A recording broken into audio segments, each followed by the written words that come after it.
This is Democracy Now!, democracynow.org. I'm Amy Goodman with Juan Gonzalez. Cuba plunged into an island-wide blackout, leaving millions of people without power after the national electricity grid completely collapsed Monday.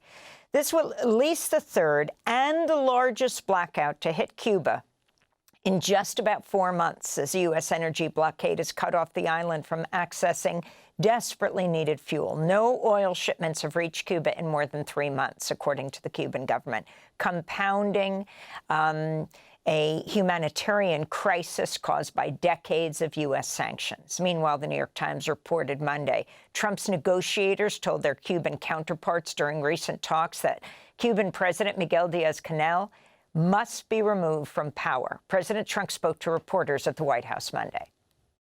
I do believe I'll be having the honor of taking Cuba. That'd be good honor. It's a big honor. Taking Cuba. Taking Cuba in some form, yeah. Taking Cuba. I mean, whether I free it, take it, I think I could do anything I want with it. You want to know the truth? Whether I free it, take it, or can do anything I want with it, President Trump says. For more, we're joined by two guests. In Havana, we go to Daniel Montero, Cuban journalist and producer with Belly of the Beast, an independent media outlet covering the impact of U.S. sanctions on Cuba. And in San Diego, California, we go to Sara Kozameh, assistant professor in history at University of California, San Diego, who's just returned from Cuba. Her recent piece for The Guardian headlined, "In the other U.S. target of regime change, Cuba, I saw real hardship and resilience." But Danielle, let's turn to you right now in Cuba. Talk about this largest blackout that we have seen, what it means for the people, what it means for Cuba, and what's happening.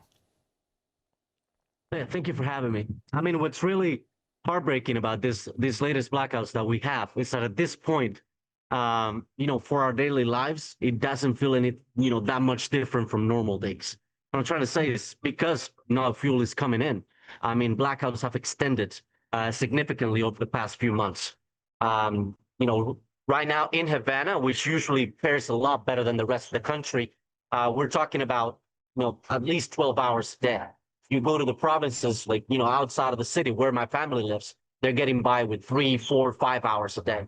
So, of course, a national blackout has tremendous impact throughout, but what I'm trying to convey is that because blackouts have extended so much due to the oil blockade, it doesn't feel that different. Right now, the power grid is coming back on. It usually takes them about a whole day to bring it entirely throughout the country.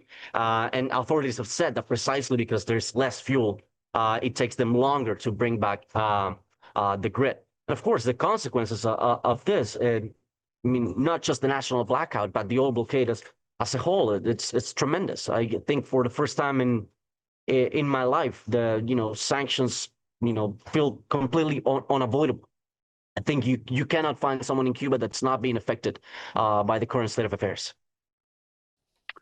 And Daniel, what about the fact that even Latin American countries that have had long relations with Cuba and have progressive governments like Brazil and Mexico and are also oil exporters, that they have not stepped forward more strongly to assist Cuba with oil? I mean, I think that just speaks to the world we're living in, right? I mean, Trump has exerted all of the pressure he can on other countries, and sadly, it has worked so far. And we're just living through the results. Of course, it saddens me as a Cuban. I suffer it every day. This is not some abstract or theoretical notion for me. We suffer it every day, and it's terrible. I mean, we're talking about. I have no other way to describe it. As sanctions are literally killing people right now. Because the conditions are so bad. And this has everything, absolutely everything to do with what the U.S. is doing to my country.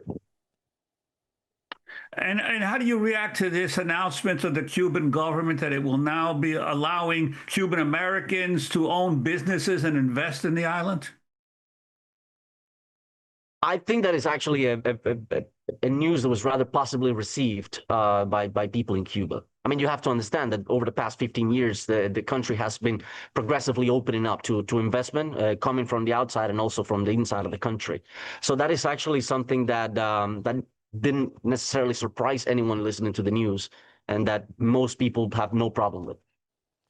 And what President Trump said from the Oval Office, Danielle, how it's being received in Cuba, that the U.S., that President Trump would take it or free it or whatever, but that's going to happen very soon. And the demand that the Cuban president, Diaz-Canel, must leave.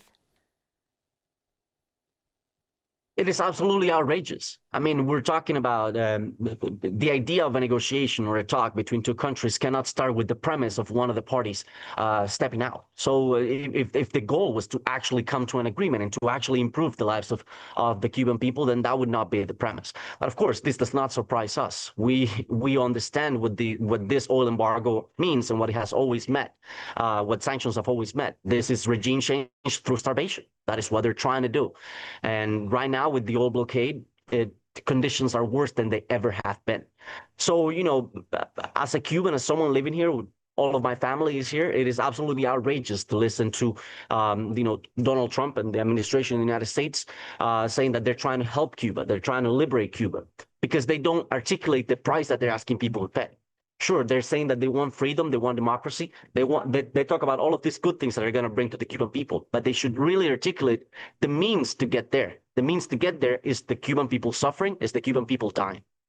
Have you experienced in Cuba? We have the reports of a magnitude 5.8 earthquake this morning on top of the national blackout. Yes, in the east of the country, it is not very uncommon to have these quakes. Fortunately, they don't usually actually cause that much damage out there. But you know, at this point, it's just feel like, what else is going to happen? You know, I look back at, you know, in January, I found myself at home. You know, Maduro's abduction had just happened, and you know, the idea of an actual U.S. invasion to Cuba for the first time became very real in my head. And we happen to live very close to a military base here in Havana, and I found myself having a conversation with my wife, and you know, basically just thinking, what room in the house do you think we would survive if they bomb? And by the end of the conversation, we're just looking at each other and going like, can you believe we're even having this conversation? And I think that's just the general feeling of being in Cuba right now with everything that's coming from Washington. What else is going to happen? When is this going to stop? Yeah, I'd like to bring in Sara Kozameh, assistant professor in history at the University of California, San Diego. Professor, you've visited Cuba over the years, particularly in the rural parts of the country. You recently returned from Cuba. Could you talk about what you saw in the conditions there? Yeah, thanks for having me on. And I'd just like to say, my experience is very consistent with what Daniel was just explaining. You know, the East is much farther from the ports in which petroleum and food arrives. And so they have fewer resources. The situation is much harder. There have been prolonged blackouts that have lasted many hours more than they've lasted in Havana for months now, but those have gotten worse in the last few weeks. So when I was there, they were getting maybe 16 hours of blackouts and maybe twice a day, 3 hours of electricity. And within the period that I was there, it was reduced to maybe 3 hours of electricity a day. And right now it seems that people have gone at least 25 hours, 26 hours since electricity at this point. I want to ask Danielle about the response of the Cuban people. Obviously, like we saw with Iran, I mean, you have Israeli Prime Minister Netanyahu, you know, urging people to rise up in Iran. He says you can, you know, take people to water, but you can't make them drink. President Trump was urging that. What do you see happening? Are people angrier at the United States or at the Cuban government at this point? I think when you're hungry, your politics are, I want food. You know, I think for the majority of people, that's what they're feeling. look, I don't see that, the goal that the U.S. is trying to achieve here, which is the majority of the people rising up, that simply hasn't happened. There are minor protests, when the blackouts happen, but that's been happening for the past 5 years. That is not new. So like that change that, the U.S. is hoping to achieve in Cuba is simply not happening right now. I think people are very aware of what's going on, and they're, paying the price of the decisions that have been made, but they're more concerned with what do I do today, what do I eat tonight, than anything else. Because as I said, when your concerns are as pressing as those, that is the extent of your politics. And I wanted to ask also, Professor Kozameh, this Trump claim that the leadership of Cuba must change, that he will decide, this absolute narcissism of our president, that he decides, that he's the one that makes change in every one of these countries. Your sense of how this is being received among the Cuban people?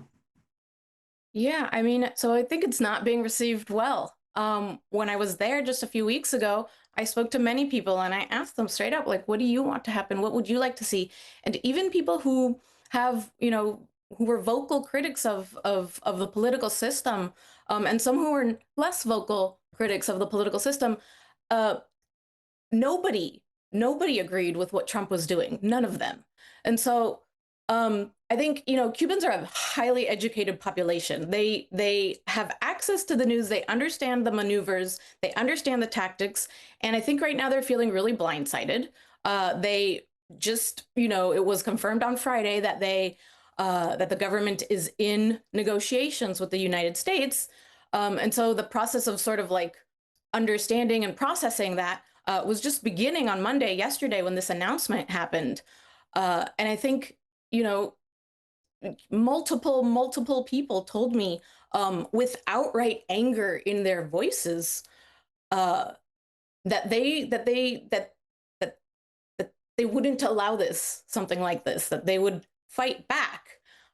So, ultimately, Cubans have fought for sovereignty many times. And it doesn't seem that they're going to just sort of lie there while this is happening again. We just have a minute, and I want to go back to Danielle in Havana, Cuba, about this convoy that is headed to Cuba. Many groups involved, including Progressive International, Code Pink. How much of a difference at this point does international solidarity mean? I would argue that international solidarity is now more important than ever, especially coming from the United States, because I mean, what everyone is hearing about Cuba is this oil embargo, is how everything is so bad in the country. I mean, the idea of having people coming over and showing a different face coming from the United States and showing that we can still help each other. I think this is, I would argue Cuba has needed solidarity for a while now, but it certainly needs it right now. In terms of difference it can actually make, I mean, it depends on what they bring in. We need everything that anyone can bring in at this moment. But I think the most important part is the symbolic value of having all of these people coming over and showing their support for the Cuban people to fight the narrative that's coming from the Trump administration. Daniel Montero, I want to thank you for being with us, Cuban journalist, producer with the independent media outlet Belly of the Beast, joining us from Havana, Cuba, and Sara Kozameh, assistant professor in history at University of California, San Diego. We'll link to your piece in the other U.S. target of regime change, Cuba. I saw real hardship and resilience.